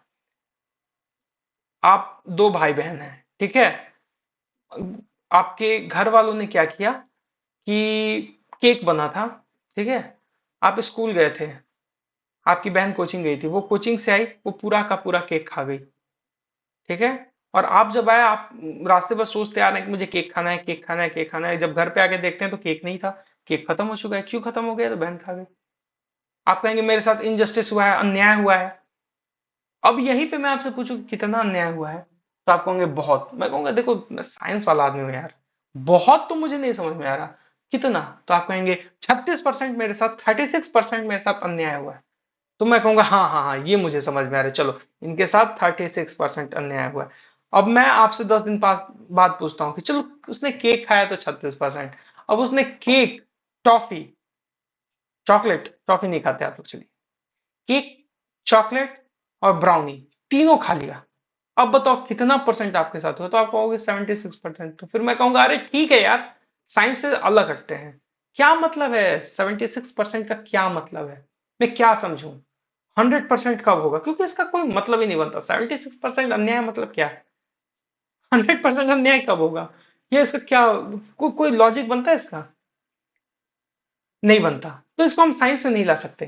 तो जस्टिस क्या कहते हैं? जस्टिस ये नहीं कहेगा, अगर साइंस के टर्म में देखें तो वो कहेगा इनजस्टिस हुआ है तो जस्टिस क्या करो, अगर 36% इनके साथ अन्याय हुआ है तो इनको 36% न्याय दे दो, ठीक है? अब 36% न्याय कहता है, अब साइंस देखेगा 36% न्याय मतलब, अच्छा लोहा, अगर इनको एक लोहे का रॉड दे दें तो 22% हो जाएगा, और एक कॉपी दे दें तो 12%, 14% हो जाएगा। लो, एक लोहे का रॉड लो और एक कॉपी ले लो, दोनों का वैल्यू 36 आ रहा है। अरे भाई, आपको भूख लगी है, आपको कुछ खाना है, लोहे का रॉड और कॉपी लेके 22 और 14 लेके 36 आपने बना तो लिया। क्या 36% आपको अगर दे दिया जाए तो आपके साथ न्याय होगा? बिल्कुल नहीं होगा। पॉलिटिकल फिलोसफी कहती है अरे छोड़ो यार ये साइंस वाला चक्कर, उसके पास केक नहीं है तो याद न्याय ये होगा, या तो उसकी बहन को सजा मिले, डांट मिले, या तो फिर उसको सीख मिले कि नेक्स्ट टाइम आप भाई के आने से पहले नहीं खाना, या तो फिर जो केक लाया था या बना था दोबारा बनाओ उसके लिए, और जल्दी बनाओ ताकि उस बेचारे को भी मिल सके। तो इस लेवल पे हम लोग को सोचना और काम करना पड़ता है। तो वो चीजें जो हम पॉलिटिकल साइंस में नहीं ला सकते वो पॉलिटिकल फिलोसफी में लाते हैं। यहाँ एक एग्जांपल मैंने दे रखा है, आप एग्जांपल में देख लो, पढ़ लो। Theory of justice as fairness versus Robert Nozick का एंटाइटलमेंट थ्योरी। मैं इस बारे में बहुत बात करना चाहता हूँ और बहुत डिटेल में बताना चाहता हूँ। बस ये समझो कि जॉन रॉल जो है ना, वो पॉजिटिव लिबरल है, और जो रॉबर्ट नॉजिक है ना, वो लिबर्टेरियन है। एक कहता है समाज की जरूरत है, इंडिविजुअल इंडिविजुअल भी है, इंडिविजुअल की जरूरत है, इंडिविजुअल को अपने लिए काम करना चाहिए, लेकिन एक समाज भी है और वो सोसाइटी का पार्ट भी है। तो वो स्टेट को एक पॉजिटिव रूप में देखता है, लगता है कि हाँ, राज्य क्यों है, तो राज्य हमारी रक्षा के लिए है, राज्य हमारे बेहतरी के लिए, राज्य हमारे कल्याण के लिए है। वेलफेयर स्टेट की बात करता है। रॉबर्ट नॉजी कहते हैं राज्य राज्य अरे अत्याचारी है। राज्य करता क्या है, राज्य हम हमारे कमाए हुए मेहनत के पैसे को उठाता है और इधर उधर बांट देता है। राज्य का स्टेट का काम ये थोड़ी है कि हमारे इनकम को बांट देना। ये क्या होता है, प्रोग्रेसिव टैक्सेशन क्या होता है, फ्लैट टैक्सेशन लगाओ, इक्वल टैक्सेशन लगाओ सब पे। The properties are not falling from the sky, ये रॉबर्ट नॉजिक कहते हैं कि जो प्रॉपर्टी है वो आसमान से नहीं आ रही है, वो the property is the ultimate result of a once hard work. एक हार्ड वर्क करता है तब जाके प्रॉपर्टी क्रिएट होती है। तो इस तरह की इस तरह के कुछ कंटेस्टेड टॉपिक्स हैं और कंटेस्टेड एग्जांपल्स हैं जिसमें आप कहेंगे कि नहीं नहीं नहीं, रॉबर्ट नॉजिक सही है। मैं अगर आपको नॉजिक के बारे में बताने लगूं, रॉबर्ट नॉजिक के इंटाइटलमेंट थ्योरी को समझाने लगूं और लिबर्टेरियन कॉन्सेप्ट को समझाने लगूं, तो कुछ हद तक जितने लोग वर्किंग है ना, आप लोग आप कहेंगे हाँ बिल्कुल सही कह रहा है। और जितने भी नॉन वर्किंग है, जो डिपेंडेंट है अपने फैमिली पे, या जिनको कहीं से पैसा आ रहा है, या जिनके पास अभी पैसा नहीं है, वो कहेंगे नहीं नहीं, रॉल्फ बिल्कुल सही कह रहा है। वो हम हमारी जो थिंकिंग है ना, हमारे करंट स्टेटस पे चेंज करती है। इस बारे में भी मैं आपसे बहुत डिस्कस करूंगा। यहाँ पे फिलहाल देख लेते हैं एंड्रू हैकर्स क्या कह रहे हैं। यहाँ पे पीले पीले में लिखा हुआ है, येलो येलो में, फोटो के जस्ट ऊपर। ये देख रहे हो किस तरह से पॉलिटिकल फिलोसोफर लोग बड़ी बड़ी बातें सोच रहे हैं और फिलोसफी की बातें कर रहे हैं। Andrew Hacker says political theory as a theory in ideal terms is dispassionate and disinterested as a science. यहाँ पे बाकी चीजें आप पढ़ लेना, ठीक है। मैं आपको बस दो चीजें बता देता हूँ, शायद आपको ये बहुत अच्छे से समझ में आ जाए।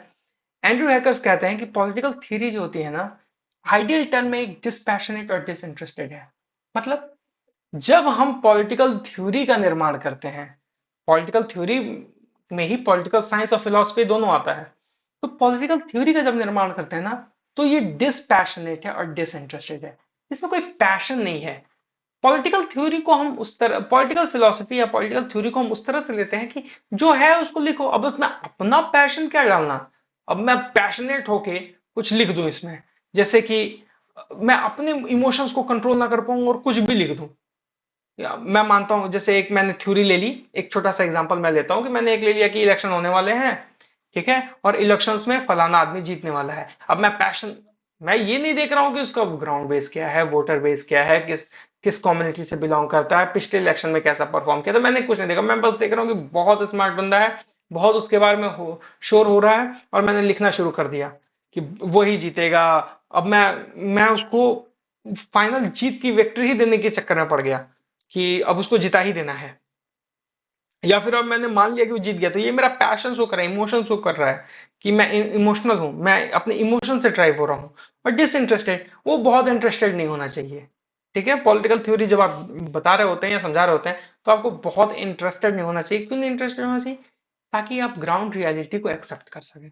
अगर आप बहुत इंटरेस्टेड होंगे तो आप चाहेंगे कि नहीं नहीं, ये रिजल्ट आ जाए, ये रिजल्ट आए, ये आदमी जीत जाए, ये आदमी जीत जाए, क्योंकि मैंने एक थ्योरी डिसाइड की थी, मैंने एक थ्योरी बनाई थी। आप उसमें बहुत तरह ज्यादा घुस चुके हो, आप उसको बहुत अच्छे से समझने लगे हो, या फिर आप बहुत ज्यादा चाहते हो कि जो आपने हाइपोथेसिस क्रिएट किया वो किसी तरह से प्रूव हो जाए। तो वो कहता है कि नहीं, पॉलिटिकल थ्योरी कहता है कि नहीं, डिस्टेंस रहो, डिसइंटरेस्टेड रहो, जो आए उसको एक्सेप्ट करो। बेसिकली यही इसका मतलब है। बाकी चीजें आप इसमें देख लेना, बहुत इंपॉर्टेंट नहीं है। एंड्रू हैकर मुझे यहाँ पे एक अच्छी एग्जांपल लगे पॉलिटिकल फिलोसफी को समझाने के लिए। इवोल्यूशन, इवोल्यूशन जल्दी जल्दी समझ लेते हैं, ज्यादा टाइम नहीं गंवाते हुए। इवोल्यूशन क्या होता है? तो सबसे पहले ancient Greek philosopher, ancient Greek philosopher के बारे में आप जान लीजिए कि ये जो एंशियंट फिलोसोफर्स थे ना, ये आइडियलिस्ट है। आइडियलिस्ट मतलब राज्य को सर्वोपरि मानने वाले, सुपीरियर मानने वाले। इनको लगता था कि राज्य जो स्टेट जो है ना वो सुप्रीम है। स्टेट में कौन है? तो किंग। वो किंग को सुप्रीम मानते थे, या फिर किंग के जैसे लोगों को सुप्रीम मानते थे, जैसे एरिस्टोटल है, प्लेटो है, सोक्रेटिस है। ये सारे लोग ना आइडियलिस्ट थे। ये मानते थे कि एक कंट्रोलिंग अथॉरिटी बिल्कुल होनी चाहिए। बिना कंट्रोलिंग अथॉरिटी, हाँ उसमें कुछ लोग हैं जो जो अलग अलग सिस्टम को मानते हैं, ओलिगार्की को मानते हैं, पॉलिटी को मानते हैं, एरिस्टोक्रेसी को सुपीरियर मानते हैं। मतलब बेसिकली कि एक अच्छा रूलर होना चाहिए, लेकिन एक रूलर होना चाहिए, बिना रूलर के नहीं हो सकता। और वो सबसे खराब मानते हैं टायरेनी को और डेमोक्रेसी को। डेमोक्रेसी को क्यों मानते हैं ये मैं आपको अगले लेक्चर में बहुत अच्छे से समझाऊंगा और एग्जांपल दे के समझाऊंगा, ताकि आपको चीजें समझ में आ जाए। यहाँ पे आप बेसिक समझिए कि एंशिएंट ग्रीक फिलोसफर जो थे वो आइडियलिस्ट थे। वो एक पॉलिटिकल इंस्टीट्यूशन को सुपीरियर मानते थे और उनका मानना था कि हाँ एक इंस्टीट्यूशन होना चाहिए। वो बिल्कुल डिस्टिंग्विश नहीं करते थे पॉलिटिक्स और एथिक्स में। उनको मानता था, उनको उनका मानना था कि एथिक्स जो है ना ह्यूमन नेचर है, और ह्यूमन नेचर के का जो जो वर्च्यू है ना वही पॉलिटिक्स है। अगर अगर चार आदमी के साथ मिलके कोई काम करने से सबका भला हो रहा है तो वही करना हमारा पॉलिटिक्स है। तो उसको हमें पॉलिटिक्स का हिस्सा बनाना चाहिए। हालांकि इस चीज को बहुत अच्छे से कंटेस्ट किया मैकियावेली ने। उन्होंने कहा कि पॉलिटिकल एथिक्स और पॉलिटिक्स बिल्कुल डिफरेंट चीज है, दोनों को हटाओ। पॉलिटिक्स अलग जगह, एथिक्स अपने जगह। एथिक्स समाज में, पॉलिटिक्स रूल के लिए। लेकिन ग्रीक फिलोसफर, एंशिएंट फिलोसफर ऐसा नहीं मानते थे। और ग्रीक फिलोसफर्स या एंशिएंट फिलोसफर्स की मैं बस वेस्टर्न को ही कंसिडर कर रहा हूँ, इंडियन फिलोसफर्स पे मैं बाद में आऊंगा। उन्होंने एक चीज को डेवलप किया था जिसको कहते हैं डायलेक्टिक्स। डायलेक्टिक्स मतलब अपनी बातों को डायलॉग के फॉर्मेट में रिकॉर्ड करना। मतलब जैसे मैं कुछ भी कह रहा हूं ना, तो मैं ऐसे बिहेव नहीं करूंगा कि मैं आपको कुछ समझा रहा हूं। मैं ऐसे बिहेव करूंगा कि मैं कुछ डायलॉग दे रहा हूं और आप जो बोल रहे हैं, ठीक है, वो उसको एक कहानी की तरह लेके चलेंगे। जैसे ऐसा लगेगा कि दो आदमी आपस में बात कर रहे हैं और पढ़ने वाला बस सुन रहा है। इस तरह से उन्होंने डायलेक्टिकल फॉर्म और डायलेक्टिकल फॉर्मेट को बहुत अच्छे से यूज किया है, कार्ल मार्क्स ने भी। ये मार्क्स में पढ़ेंगे हम लोग। मेडिएवल में क्या हुआ? मेडिएवल में सुपीरियरिटी ऑफ रिलीजन हो गया। आ, आपको पता ही है कि वेस्ट में क्या हुआ था। वहां पे रेनेसांस आया था। क्यों आया था? क्योंकि पोप कल्चर, पॉपिज्म बहुत ज्यादा हाई पे चला गया था। राजा के सारे राजाओं को कंट्रोल करने लगा था चर्च। चर्च बहुत पावरफुल हो गया था। रिलीजियस सुपीरियोरिटी की तरफ वो जाने लगे थे, जिसके बाद से ही बहुत चीजें बदलती हैं। उसके बाद से इनलाइटमेंट पे आता है, रेनेसांस के बाद रेनेसांस आता है, पुनर्जागरण। उसके बाद से इनलाइटनमेंट पीरियड आता है, रिफॉर्मेशन आता है, कई सारी चीजें होती हैं। उसको कई बाद में डिस्कस करेंगे। बेसिकली यहाँ पे ये है कि ये जो मीडिएवल पीरियड था इसमें रिलीजन सुपीरियरिटी था और डिवाइन राइट थ्योरी था। डिवाइन मतलब दैवीय शक्ति। इंडिया में भी देखेंगे ना, उस वक्त राजा कहते थे कि जैसे हमारे यहाँ बलबन था, क्या कहता था कि उसको उसको जो है ना वो भगवान, उसको गॉड ने ये राइट दिया है कि वो रूल कर सके। और इसके लिए जस्टिफिकेशन क्या देता था कि उसका खून जो है ना वो ब्लू है। अब देख लो, उसका ब्लू खून है, बाकी सबका रेड है। और वो कुछ तिगड़म लगा के अपना वो ब्लू खून दिखा भी देता था। वो मैं भी नहीं बता पाऊंगा कि वो क्या था, हालांकि मैंने पढ़ा था इस चीज को, लेकिन मेरे दिमाग में नहीं आ रहा।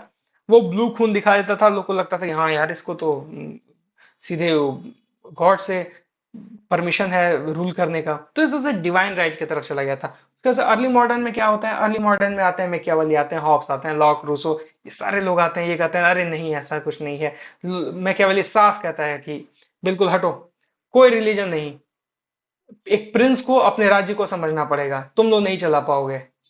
तुम लोग सिर्फ रिलीजन के चक्कर में राज्य को खत्म कर दोगे, लोग खत्म हो जाएंगे, सब मर जाएंगे, या फिर हम लोग गुलाम बन जाएंगे। एक प्रिंस को चलाना पड़ेगा। और वो प्रिंस को दुनिया भर की एडवाइस देता है, बेहम बहुत सारे बुक्स लिखता है वो, द साइव लिखता है। मैं आपको बताऊंगा, वो सारी लिस्ट आपको दूंगा, अभी बताऊंगा तो आप भूल भी जाओगे, उस वक्त लिख के दूंगा, आपको सब समझ में आए। हॉब्स आएगा, हॉब्स भी इसी तरह के। हॉब्स जो शुरुआत करेंगे उसके वो नेचर ऑफ स्टेट की बात करेंगे, स्टेट ऑफ नेचर की बात करेंगे, प्राकृतिक अवस्था की बात करेंगे। उसी चीज को कंटिन्यू लॉक भी करेंगे, रूसो भी करेंगे। और ये बिल्कुल एकदम डिवाइन राइट से बिल्कुल अलग चल के ये नेचर ऑफ स्टेट की बात करेंगे कि नहीं, स्टेट ऑफ नेचर में ऐसा था, एक इंस्टीट्यूशन होना चाहिए, लेकिन वो डिवाइन नहीं होगा, वो एक सोशल कॉन्ट्रैक्ट होगा। जो राजा बनता है या फिर जो रूल करता है वो एक सोशल कॉन्ट्रैक्ट के थ्रू होता है। कोई राजा, कोई भगवान उसको वो पावर नहीं दे रहे थे, कोई गॉड उसको पावर नहीं दे रहे होते। वो सोशल कॉन्ट्रैक्ट है, लोग आपस में जुड़ते हैं और लोग कहते हैं कि नहीं, हमें एक रूलर की जरूरत है और आप हमारे रूलर बन जाओ। बेसिकली ये फिर सेंट फोरियर आएंगे, सॉरी चार्ल्स फोरियर आएंगे, सेंट साइमन आएंगे, रॉबर्ट ओवन आएंगे। ये लोग मिलकर सोशलिज्म की शुरुआत करेंगे और ये यहाँ से पूरी तरह मॉडर्निटी में हम घुस जाएंगे और मॉडर्निटी की तरफ हम चल जाएंगे। उसके से लिबरलिज्म आएगा।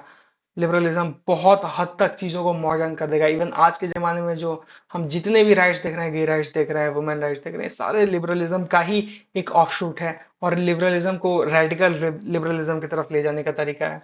और इस तरह से हम मॉडर्न की तरफ आते हैं और मॉडर्न में एक व्यक्ति आता है, कार्ल मार्क्स, जो पूरी तरह से चीजों को ही बदल के रख देता है। और इस जो पूरे इकोनॉमिक सिस्टम, सोशल सिस्टम को बदल के रख देता है। वो तो कहता है कि पूरे सिस्टम को उठा के फेंक दो, सब बेकार है। कुछ की थिंकर्स हैं, आप यहाँ देख लो, सॉक्रेटिस हैं। सॉक्रेटिस क्या कहते हैं, प्लेटो क्या कहते हैं, आप पॉज कर लो, वीडियो को देख लो, क्योंकि मैं अल्टीमेटली इनके बारे में आपको समझाने वाला हूँ और बताने वाला हूँ। यहाँ पे ज्यादा समय नहीं लेंगे। लेगेसी ऑफ पॉलिटिकल थ्योरी क्या है? पॉलिटिकल थ्योरी ही अगर हम नहीं समझेंगे, पॉलिटिकल थ्योरी को ही स्टैब्लिश नहीं कर पाएंगे, डेमोक्रेसी में नहीं समझा पाऊँ, राइट ही ना बता पाऊँ और इक्वालिटी ही नहीं समझा पाऊँ, तो फिर हम लोग क्या करेंगे पॉलिटिकल साइंस पढ़ के? तो ये एक लेगेसी को बताता है और ये बताता है कि क्या कंटेम्पररी क्या स्थिति है, फिनोमिना क्या है, कैसे डेवलप हो रहा है, क्या चैलेंजेस हैं, क्या करना चाहिए, ये सारी चीजों को ये बताता है। चलिए आज के लिए थैंक यू, मिलते हैं अगले लेक्चर में।